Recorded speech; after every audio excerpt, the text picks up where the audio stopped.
Hello friends. स्वागत है आप सभी का मेरे चैनल अभी एस्ट्रोलॉजी में। आज हम बात करेंगे कि कुंडली में वो कौन से योग होते हैं जो आपको अवैध संबंध बनाने में मजबूर करते हैं। आप अपने जीवन साथी को धोखा देकर किसी पराय स्त्री या पुरुष के साथ संबंध स्थापित करने की चेष्टा करते हैं। इसके लिए सबसे पहले तो हम चंद्रमा को देखते हैं। चंद्रमा मन का कारक होता है और काम वासना मन से ही जागती है। लगन व्यक्ति स्वयं होता है और पंचम भाव प्रेमिका का, प्रेमी का और सातवां भाव पत्नी का होता है। एवं शुक्र भोग विलास का कारक है। शनि, राहु, मंगल और पंचम भाव पंचमेश, द्वादश और द्वादशेश का आपस में संबंध होना जातक के विवाह से पहले और विवाह के पश्चात अवैध संबंध स्थापित करवाने को दर्शाता है। आपकी कुंडली में सातवें भाव पर शनि की चंद्रमा के साथ अगर युति हो जाए तो यह युति मानसिक रूप से पीड़ित करती है। यानी आपके सातवें भाव में शनि और चंद्रमा की युति है तो मानसिक रूप से आप पीड़ित होते हैं। वहीं प्रेम संबंध भी यह युति आपकी करवाती है। यदि आपकी कुंडली में शनि और शुक्र की युति है तो वैवाहिक जीवन में किसी अन्य का आना शो करती है। वैवाहिक जीवन के बावजूद आपके किसी के साथ अवैध संबंध होने की तरफ ये दर्शाती है। लेकिन खाली आपकी कुंडली में ये युति है तो आप आपस में घर में लड़ाई झगड़ा ना करने लग जाएं। कृपया ये जरूर ध्यान रखें क्योंकि बाकी चीज़ें कुंडली एनालाइज के बाद ही पता चलती हैं। बस ये एक योग होते हैं। जरूरी नहीं है कि ये योग आपकी कुंडली में है तो आपके अवैध संबंध होंगे ही होंगे। कहीं ऐसा ना हो कि मेरे इस वीडियो के बाद लोगों में दरारें पड़नी शुरू हो जाएं। तो आप लोगों से हाथ जोड़कर निवेदन है कि इसको युति है तो आपके चांसेस बहुत ज़्यादा बढ़ जाते हैं, लेकिन एक योग मात्र होता है। योग पे अमल करना ना करना ये सब बाकी ग्रहों की स्थिति पर निर्भर करता है। आपका चंद्रमा की स्थिति पर निर्भर करता है, आपके शुक्र की स्थिति पर निर्भर करता है। तो आप इसको ऐसे समझें कि यदि शुक्र और शनि की युति आपके किसी भी भाव में बन रही है तो वैवाहिक जीवन में किसी अन्य का आना बताती है। अगर पांचवें भाव में शनि, शुक्र और मंगल की युति है तो ये अवैध संबंध अवश्य बनवाती है। कौन से भाव में? पांचवें भाव के अंदर। ये आपको ध्यान देना है। मेष या वृश्चिक राशि में मंगल के साथ शुक्र अगर बैठा है, मंगल की दोनों राशियां हो गई मेष और वृश्चिक, तो मंगल स्वग्रही होकर शुक्र के साथ बैठा है तो पराई स्त्री से घनिष्ठता आपकी बनती है। आप पुरुष हैं तो पराई स्त्री के साथ, और स्त्री हैं तो पराय पुरुष के साथ आपके रिलेशंस काफ़ी डीपली होते हैं। जन्म कुंडली में यदि चंद्रमा से दूसरे स्थान में अगर शुक्र हो तो इसको सुनफा योग कहते हैं। यह योग होने से भौतिक सुखों की तो खूब प्राप्ति होती है। आप सुंदर होते हैं, आकर्षक होते हैं, परंतु साथ ही अन्य स्त्रियों से शारीरिक संबंध की प्रबल संभावनाएं भी यह योग बनाता है।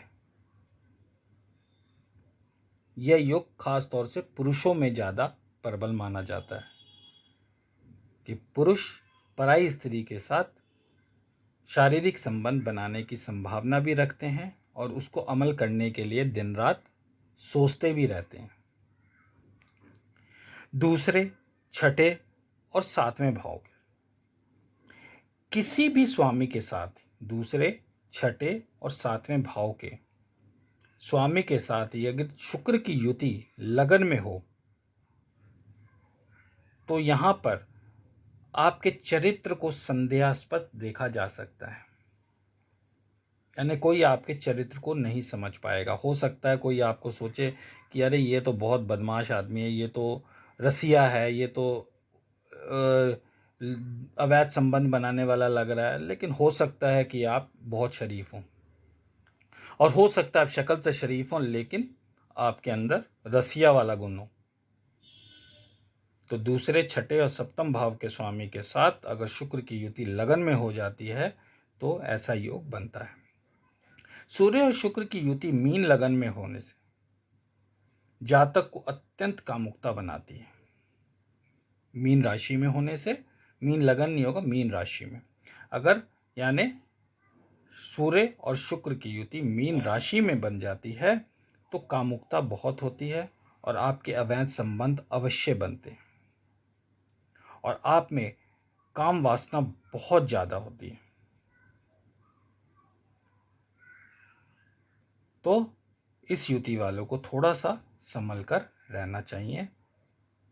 यह युति अन्य किसी भी भाव में बने कोई दिक्कत नहीं, अन्य किसी राशि में बने कोई दिक्कत नहीं है, मीन राशि में बनेगी तो थोड़ा सा आपको संभल कर रहना अति आवश्यक है। बुध और शुक्र की युति यदि सप्तम भाव में हो तो अवैध संबंध के लिए आप नए नए तरीके अपनाते हैं।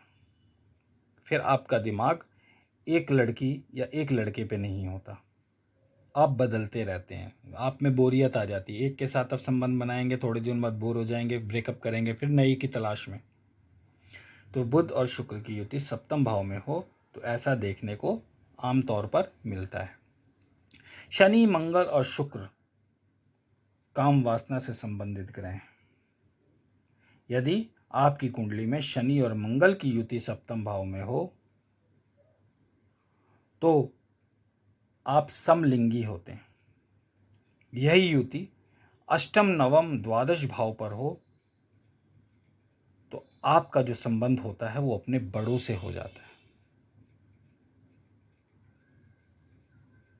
तो शनि और मंगल की युति सप्तम भाव में हो तो आप समलिंगी भी होते हैं, यानी जो समलैंगिक संबंध जो बनाते हैं आप में वो गुण भी देखने को मिलते हैं। और यदि यही युति 8वें, 9वें या 12वें भाव में हो तो आपका संबंध आपके बड़ों के साथ होता है। क्या देखते हैं ना कि जैसे कभी कभी स्टूडेंट अपने टीचर्स की तरफ अट्रैक्ट हो जाते हैं।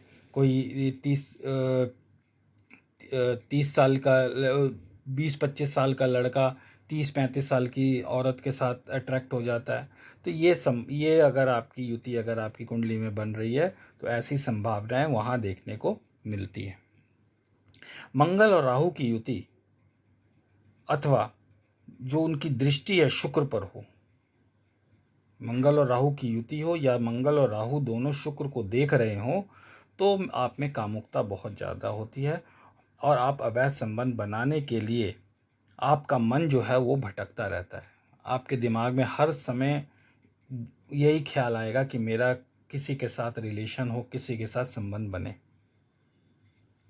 चौथे, 7वें, 10वें भाव में गुरु पर मंगल शुक्र का प्रभाव, चौथे, 7वें, 10वें भाव में गुरु पर अगर गुरु बैठा हो और उस पर मंगल और शुक्र का प्रभाव हो और चंद्रमा पर राहु का प्रभाव हो तो आपके अवैध संबंध बनाने के लिए आप सभी सीमाओं का उल्लंघन कर देते हैं, यानी यहाँ आप बलात्कारी तक भी हो सकते हैं। तो अगर आपके पास ये युति है, आपके पास ये अगर आपकी कुंडली में योग बन रहा है तो कृपया संभल के रहें, क्योंकि बलात्कार का नतीजा आपको पता ही है, जेल ही है और जीवन तहस नहस होना ही है। तो पहले से सतर्क रहें। लगन में यदि शनि आपका बैठा है तो आप में काम वासना को बढ़ा देता है। 5वें भाव में शनि होने से आप अपने से बड़ी स्त्रियों के प्रति अवैध संबंध बनाने के लिए आकर्षित होते हैं। शनि यदि आपके सप्तम भाव में चंद्रमा के साथ हो और मंगल की दृष्टि उस पर हो तो वैश्यागामी प्रवृत्ति भी आप में होती है, यानी आप वैश्यावृत्ति भी करने के लिए मजबूर हो सकते हैं। इसी योग में अगर शुक्र का संबंध दृष्टि अथवा युति से बन जाए तब आप अवैध संबंध में निश्चित रूप से फंस जाते हैं। फिर आप ना चाहकर भी अवैध संबंध स्थापित करते ही करते हैं। चंद्रमा यदि जन्म कुंडली में आपके कहीं पर भी नीच होकर बैठा है या उस पर पाप प्रभाव किसी ग्रह का है, तो आप अपने नौकर नौकरानी से अवैध संबंध बनाने लग जाते हैं। आप अपने ड्राइवर के साथ अवैध संबंध बनाने लग जाते हैं। यही चंद्रमा अगर दूषित होकर 9वें भाव में स्थित हो तो आप अपने गुरु अथवा अपने से बड़ों के साथ अवैध संबंध बनाने लग जाते हैं। मंगल यहाँ रक्त को दर्शाता है, तो कुंडली में किसी पाप ग्रह के साथ मंगल की युति अगर 7वें भाव में बन रही हो या सूर्य 7वें में और मंगल 4थे स्थान में हो अथवा 4थे भाव में राहु हो, तो आप कामुकता में अंधा होकर पशु समान कार्य करते हैं, यानी अपने पार्टनर के साथ सिर्फ शारीरिक सुख भोगते हैं, प्रेम नहीं करते हैं। उसकी मर्जी के बिना उनके साथ शारीरिक संबंध स्थापित करने वाले होते हैं। राहु 8वें भाव में हो तो अवैध संबंध करवाता है।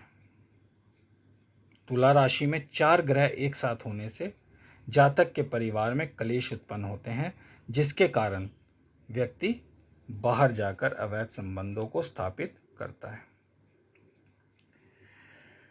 तो आज मैंने आप लोगों को कई योगों के बारे में बताया, जिन योगों के कारण आप अपने जीवन साथी से परे या अपने विवाह से पहले या विवाह के बाद अवैध संबंधों को स्थापित करते हैं।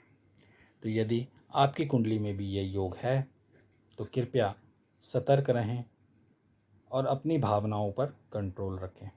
चंद्रमा का उपाय करें। चंद्रमा का उपाय करने से आपका मन स्ट्रांग होगा। मन स्ट्रांग होगा तो आप इस विपत्ति से अवश्य निकल पाएंगे, क्योंकि ये एक विपत्ति ही है जो आपको मुसीबत में ही फंसाती है। चंद्रमा के लिए भगवान शिव जी की शरण में जाएं। रोज़ सोमवार का व्रत करें। शिव जी को रोज़ जल चढ़ाएं, चंदन का तिलक लगाएं। इससे आपको अवश्य लाभ मिलेगा। तो उम्मीद करता हूँ आज का टॉपिक आपको पसंद आया होगा। मिलते हैं अगले वीडियो में। धन्यवाद।